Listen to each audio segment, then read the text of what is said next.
我是赵少康，欢迎你来到 TVBS 少康战情室。在我们现场特别来宾，沈富雄委员、陈婉慧委员、尹乃金小姐、叶清源律师、杨永明前副秘书长万美玲委员、郑正前委员 ，MAGA Make America Great Again 年轻的国师叫 Kirk 31岁，昨天在犹他州的犹他谷大学演讲的时候被打死他说可能会严重的撕裂美国，全美国下半旗。川普呢很生气，说这是激进左派干的，一个都别想跑统统给抓起来统统给你们枪毙那另外呢，这个他在2023年的时候曾经说，我认为这个值得为枪的权利付出生命代价，就没想到就死在枪之下那他当时讲了以后呢，美国枪支股飙涨在美国现在基本上还很多人支持拥枪了因为从美国立国的时候就是要保护自己嘛，自己选警长等等那而且呢，你坏人有枪，我好人没枪怎么办呢？所以呢，反正就是很难进到那个枪但是克这次呢就被打死了那他在18岁就组成一个联盟那通常年轻人都比较前卫的自由派的，他是非常保守的然后呢非常保守，然后他18岁就替共和党在美国布建然后发展各种组织，帮川普拉了非常多的票，在年轻人里面非常有影响力。他又是网红 TikTok， 他又是电台的主持人，他反正又是这个演讲煽动各方面的这个厉害的人所以他在美国有相当高的知名度，影响力非常大所以可能也是这个所谓的进步派人士的眼中钉了那所以呢，川普很喜欢他在被远程射击死亡。那 FBI 把这个枪手的正面照把它拍出来了然后呢说悬赏10万美金那他犯案以后呢，从楼上跳下来逃掉，从楼上跳下来。那他的子弹上还刻有支持跨性别及反法西斯运动的讯息因为川普是很反所谓跨性别、多元性别，非常反对所以呢他说我支持所以你们这些人反对，把你们杀了。那Time 杂志呢，时代杂志用血色的封面说呢，这个 enough 其实够了，还搞嘛？美国政治暴力升级，政治暴力像瘟疫般蔓延那这个美国的这个各方面看法是说，那现在仇恨的非常厉害，保守跟所谓的自由人士冲突的非常厉害。那这样的话，你杀掉一个，人家可能反过来再杀掉你，再杀他，再杀你，变成这个冤冤相报川普昨天宣布要追征他自由奖章那白宫也加强维安也怕川普那现在呢，政治对立加剧外国媒体也纷纷示警，说美国的社会深度撕裂，而且对美国不信任加剧那以前美国常常讲我是民主的大熔炉，现在看起来并没有熔那另外呢，网络上还传了暗杀名单，几个右翼保守政治评论家，像 Wash 这个 Shapiro 这个连马斯克也在里面罗琳、川普也在里面所以看起来美国现在有点风声鹤唳。最近美国政治暴力事件增加，一年大概有这段时间从那个国会被人家攻进去，到现在为止还有300起那比较重要的，2024年7月川普被枪击，2024年5月那么 UCLA 校园里面也是被用武器攻击，发生这样的事情。9月川普在佛罗里达的高尔夫球场又被这个谋杀，但是谋杀未遂，他命蛮大的。然后呢，2025年4月，这个宾夕法尼亚州宾州州长他的住宅被纵火。然后呢，6月Minnesota 的议员跟她丈夫在家中被暗杀。6月 Colorado 这个也引起这个燃烧弹也燃烧弹来攻击然后呢9月这个 Kirk 发生这样的事情，所以一连串一个接一个，我们看一下。Do you know how many mass shooters there have been in America over the last 10 years? Counting or not counting games? 才正要回答枪击泛滥问题，突然就传来枪响，现场欢呼声立刻变成恐怖的尖叫声。舞台正中央，身穿白色 T 恤的男子应声往后倒下，中弹的就是挺川名嘴保守派政治评论员 Charlie Kirk。他在犹他谷大学发表户外演讲时颈部遭人开枪。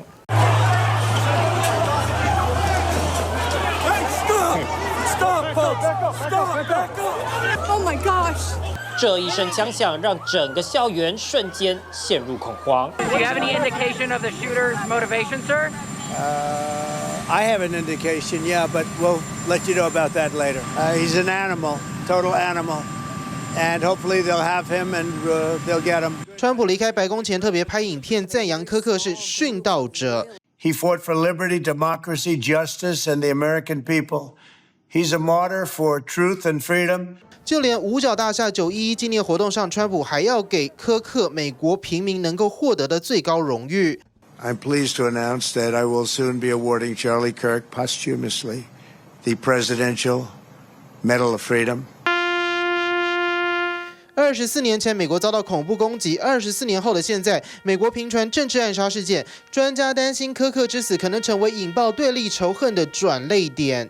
杨教授 ，Charlie Kirk， 他很年轻，刚刚提到就参与到这个 Turning Point， 就是所谓的保守主义针对年轻人一个宣传的组织跟平台。这10多年来，他其实在全美国的大学，包含高中，有850个分会。然后呢，他几乎是每隔2、3天就到一个大学去做演讲。演讲的时候，他就直接的让主要的时间是让大家问他回答，还有辩论了，他喜欢这样子。然后呢，把它剪成短片放在 TikTok、X 或者是 YouTube， 所以广受支持。他不鼓吹暴力，他也反对种族歧视，但他的言论非常的保守，非常的右翼。我讲个最简单的，他反对管控枪支。他说，枪支不可能在美国消失，不只是法律的因素，也是因为安全的因素。他说，难道开车就可以让这个开车车祸死亡的人数减少吗？因为美国每年5万人死于车祸，难道你就不开车吗？所以他说，知道拥有枪支、拥有自由是有代价的。所以他的论述他喜欢用法律逻辑，他很像大佬一样沈大佬在言辞上其实很犀利。但是呢，他都是用以理说服人，所以年轻人刚开始的时候，其实像您说的，他比较倾向于自由派民主党。但是因为他过去这超过10年，你就比较2017年川普当选跟2024年川普当选，在主要的摇摆州里面增加了超过1000万年轻人的选票，所以他就叫做青年总司令。他是青年总司令。而且是有跟你讲道理，但是极端的保守保守到你听完的时候，其实你会觉得这是一个谬论，这是一个把法律跟逻辑上的一个误解那但是呢，回到就是美国很复杂的社会治安，然后还有平权、性别等等问题，民主党跟进步派其实走得很先进，而保守派却觉得他们的家庭生活方式受到强大的威胁，那尤其这里面牵扯到种族跟宗教。那就举例而言，政治的暴力很简单的数字，2017年的时候就川普刚当选的那一年美国的国会议员、参议院、众议院加起来535人那一年他们收到的这个威胁，就含信件、有电话或者是邮件4000则，很可怕。你知道去年2024年整个选举年是多少？9500则，加倍。然后今年到现在为止，已经大概超过150件政治暴力，就针对政治人物，民主党、共和党都有攻击，有死亡的然后呢，已经死亡多少？因为政治暴力跟恐怖攻击21人中间最多的是年初在路易斯安那有一个伊斯兰国的这个案子，所以他所代表的其实真的就是共和党在年轻人当中的一个年轻总司令，他们把他叫年轻导师了然后呢，也代表的就是川普的选举力量，他的 MAGA 的这种合理性跟年轻人的支持的基础。所以为什么川普这么的感受的深刻？但不是假，因为那个万斯跟他是好朋友万斯现在坐着他的飞机到就是 Utah， 要把他的这个遗体再回到就是那个凤凰城 Arizona， 所以他们的关系非常密切。这个在美国政治界里面，他没有一官一职，可是呢，他对于美国的保守力量影响很大，但也必须要讲，它对美国一直以来的政治暴力，而且越来越极端分裂、撕裂的两极的这种分化哈，其实它也是其中一个影响的。好，我们看看枪手。美国 FBI 公布枪手正面照，他戴帽子、墨镜，身穿黑衣、牛仔裤，公开悬赏10万美金，折合300万台币。Appears to be of college age. We are confident in our abilities to track that individual. We have recovered what we believe is the weapon that was used in yesterday's shooting. It is a high-powered bolt-action rifle. 美联社消息指出，这是一把毛瑟步枪，精准射程在500到800公尺。有最新画面曝光，柯克被枪击后，有人在屋顶奔跑。这栋建筑距离柯克只有183公尺。If that runner was the shooter, he would have been positioned about here. From this shot, you can see the rooftop of the Losi building is pretty easy to access. It's connected to another building by an elevated walkway. 在3000多人的场合，枪手能够一枪毙命，专家研判嫌犯可能受过专业训练。The fact that only one person was hit clearly would indicate that this was a targeted shooting. 享年31岁的 Charlie Kirk 在2012年年仅18岁时，共同创办美国青年保守派组织 Turning Point USA。如今，这个组织已经扩展到850多所大学，成为美国最大青年保守派组织。美国副总统范斯陪着遭枪杀的保守派名嘴柯克的遗孀，搭乘空军2号，将柯克的灵柩运回凤凰城住处。Charlie was a patriot who devoted his life to the cause of open debate and the country that he loved so much, the United States of America. 川普也将他的死归咎于极端左派暴力，还特地下令为他降半旗，4天哀悼。老师怎么看？我觉得永明的言辞也是很犀利，但是他刚才拿我当比喻是隐喻适当。为什么？我跟这个 Mr. Kirk，哪一点可以拿来比？是一样呢，还是不一样呢？我就想不出来，因为杨副秘书长是一时不晓得要怎么讲，看到我就把我拉下去啊。我告诉你人家说你的辩才无碍跟他一样，就是这个意思而已。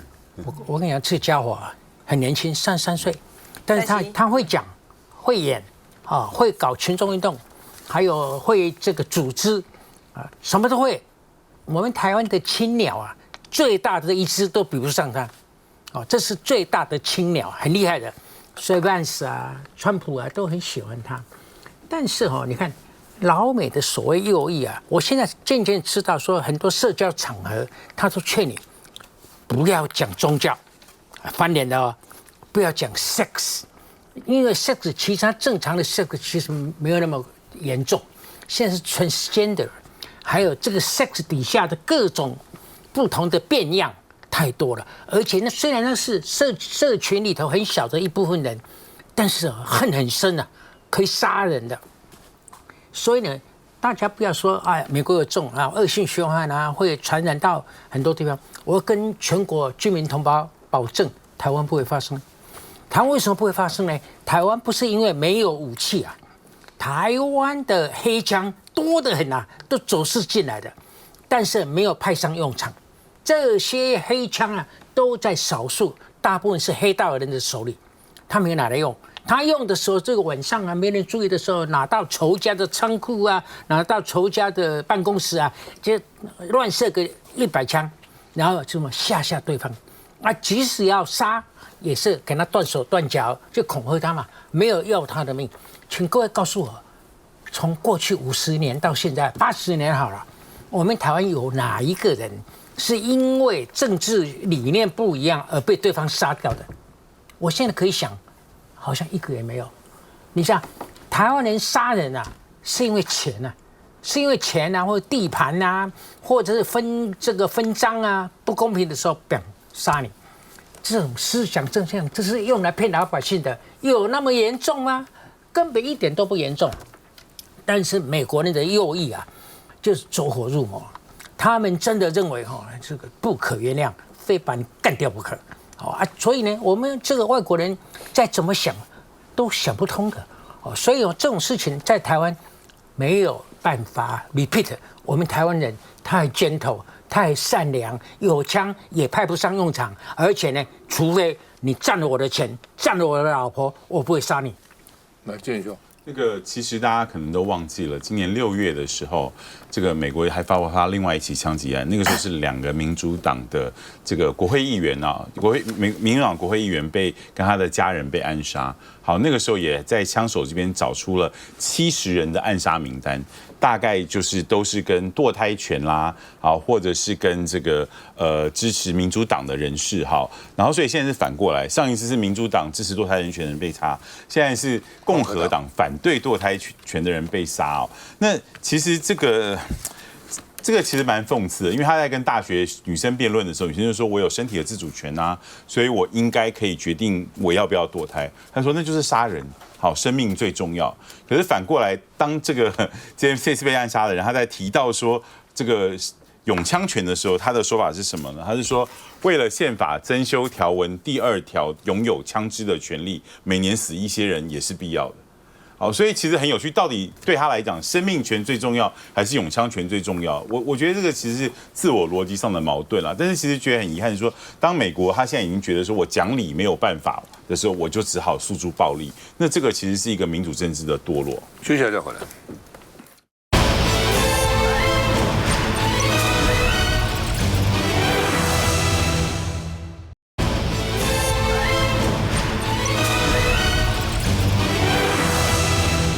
好，美国商务部长卢特尼克昨天接受访问的时候说呢，他们这个印度啊，只要呢不跟俄罗斯买油，很快就跟印度签了，跟瑞士也快签了。突然有一句话说，我们将跟台湾达成重要协议。哦，这下哇，重要协议，台湾今天对美国贸易顺差创下新高，顺差非常多，现在变成最有顺差的这个比大陆还多。人工智慧 AI 相关晶片哦，半导体产业出口量大增。所以你看台积电股市每天涨哈，然后呢，但是呢，也因此，美国对台湾的压力会增加。好，那外交部次长叫做吴志忠说呢，台湾因为是非官方身份，所以呢，谈判也是用这种身份，没有办法到总统川普的办公室会面，不能跟川普见面。美国很多事都川普拍板决定的，所以让台湾处于劣势。如果我们能够川普办公室见到他，我们就可能是胜利了哦。但是呢，不太会发生，不会发生的，不是不太会发生的，大概不会发生啊。那另外呢，赖清德也抛这个台湾主权基金哦，所以被认为说你是不是顺应川普，听川普的话啊？那另外呢，最近美国跟中国的国防部长、外交部长都通话了啊。那外国媒体说是为了川习会铺路哦。那将来在南韩的这个 APEC 年会呢，会不会能够见面啊？那媒体是报道，川习会迟迟都没有办法见面啊，没有办法真的实施，不符合中美两国的利益，两国都认为应该要见面啊。但是呢，他们谈到台湾的时候呢，各说各话。大陆的讲法就是说，大陆绝对不会放弃台湾，台湾是他们核心利益，甚至核心利益中的核心利益。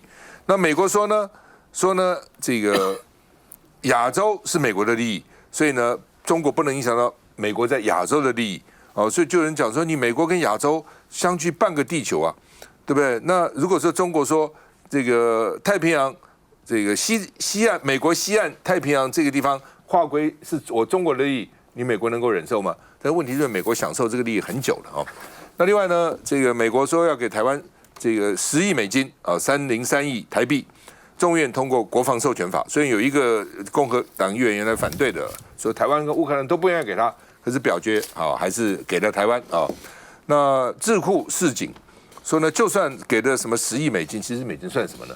哦，美国现在欠我们的武器就200亿美金了，都还没给啊。那说呢，开战呢恐怕难守住台湾。为什么？之前的智库说，将来是潜舰大作战，老公用潜舰封锁这个台湾海峡，封锁各种这个物资。那现在是说无人机，因为美国没有反无人机不够。所以呢，到时候无人机可能就呢，这个让美国居于劣势。来，来金好讲。这样子哈，就是说，卢特尼克他讲的这一番话，现在其实网络上面呢，大家都在猜哈，就是到底是怎么一回事？而且我们很担心，当他们说有很快就有消息的时候，他们的好消息是不是台湾的坏消息啊？然后今天的那个行政院方面呢，回答呢就还是一样，好像是在放这个。股市反应很好，今天大涨啊。那可是股市反应涨是因为预期那个美国要降息，降息是一个，但是也认为说谈判好像有成，至少有个结果。大家就是好死不如赖不。就是说，赶快伸头一刀，缩头一刀，你赶快让大家告诉结果了啊！但是行政院好死不如赖活了。对，这个行政院方面的答复呢，还是唱老调，就是说我们现在啊，等到呢最后呢，出来之后啊，就会跟大家公布，那不是废话吗？那我觉得刚才这个外交部次长吴志忠讲的更是废话。我们本来就不可能跟在川普在他的白宫跟他的面对面谈嘛。大家现在要知道的就是说，那你到底谈的进度是如何？他们本来就应该从一开始初期接触的时候就告诉大家进度是怎么样，然后因应方案。那现在就是等着最后翻牌了。我觉得特别值得注意的是，即将要到来的就是川普和习近平的会晤啊。那现在呢，当然还依然存在一个悬念，就是说。到底是川普是会先去中国大陆访问，然后再到这个 APEC， 还是说到了 APEC 之后呢，再到中国大陆去国事访问，还是说呢，就两边就是只在APEC 会晤？那因为这样子的各种的架构跟有没有国事访问的差别是很大的哈。杨永明教授呢也是日本问题的专家啊，很了解整个东北亚的这局势。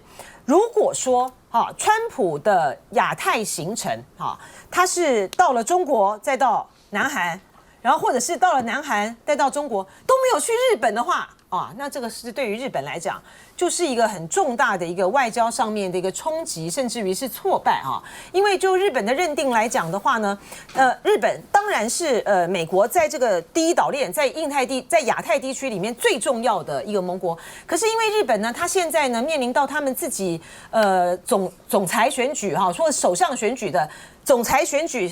接下来是不是会到这个解散国会，就政局不稳定的状况，使得他们在这样子的一个变局之中呢，会有就很难采取任何的一个主动的安排。那至于董军和Texas 的对话，以及王毅跟这个 Rubio 这个对话，这个 Texas 在跟董军的对话里面呢。我倒觉得有几点呢，是他过去在跟董军谈话的时候呢，比较没有显示出来的几个重点。第一个，比如说他说不寻求改变中国的政权啊，不会钳制中国啊，不会跟这个中国冲突啊。我觉得在这个中国大陆的93阅兵之后啊，在美国现在还在草拟之中，即将出来的整个的大战略方案特别是对于印太的部分可能会有改动，但是。所有的一切的美国的对中国的那个政策，其实不止中国政策对哪政策都一样。那决定的呢，就在川普。所以台湾现在其实更应该防的是说，川普跟习近平会不会在达成一个大交易之后呢，出卖了台湾的利益？美玲。其实乃金刚刚讲的，其实我相信是大家都在想因为今天说达成了一个重大协议，那是不是我们要付出了一个重大的代价那但是呢，结果是怎么样？现在当然还没有这个打开，我们都不知道不过呢，我觉得，因为在这整个谈判过程当中，我想台积电是扮演一个非常重要的角色那我们现在看到台积电，我们都说嘛，几乎是等于是拱手送他。台积电整个在那个地方，不管是要投资这个已经。应该高达1650亿美元了。那再加上呢，这个厂那个厂研发中心都过去了。那如果川普之前说台积电可能要再投资3000亿美元，假设是真的话，你看其实我们整个台积电视同整个都搬过去了那所以我们再往后看，我们还有什么条件跟筹码可以去取得更好的一个协议的结果？那我想必须要提醒跟注意的就是，如果我们把这个所谓的税率往下或者条件好一点了，但是我们付出的代价是非常非常大的，甚至于我们能不能承受都是一个问号的。那即便是这个税率再往下，我们受到伤害会不会更大？那么另外刚刚提到一点就是说，刚刚讲到这个10亿美元，大概是我们的303亿这个左右的一个金额，其实真的不大。那但我们特别要提到是说，过去其实他们也有很多的法案、很多的政策出来可是呢，在这整个法案跟政策的执行上面其实很模糊，然后有没有去落实？包括那时候说要给我们一些这个武器啊、援助啊，可是给我们东西可能不是过期的弹药，发霉的背心啊等等哦，或者是说来的东西是我们后续的维修零件什么，我们还要这个很多的预算，然后再回头去把这个预算再去给了美国。那我们再看，其实在之前哦。本来美国不是一直讲说援助乌克兰吗？乌克兰这个我们要就尽全力去帮忙他，可到最后也有那个川普也讲啊，你还欠我们这个4000、5000亿嘛，还是变成形成了一个这个债务。所以我想这个美国哦，尤其是川普，他是这个非常的捉摸不定的啦哦。那当然我们这次在这个谈判过程当中，我们没有办法有像刚刚次长讲的这个优势哦，但是我觉得在各方面呢，我们在谈判上面其实还是要去注意一下台湾的这个利益。对了，当然跟川普谈也是好了。他只是跟川普见面，他认为我赢了，内容才重要啊。很多国家跟川普谈的结果灰头土脸，不见得就好啊。那美国国会对我们是不错啦，一向国会对我们很好，但是国会每年都要求政府这个环太平洋军演邀请台湾呢，哪一年邀请呢？记者都可以去，军人都不能去啊。所以呢，国会的要求，它只是一个姿态的表示，一个态度的表示，一个意见的表示。行政部门采多少，还在行政部门手里啊。我们休息一下再回来。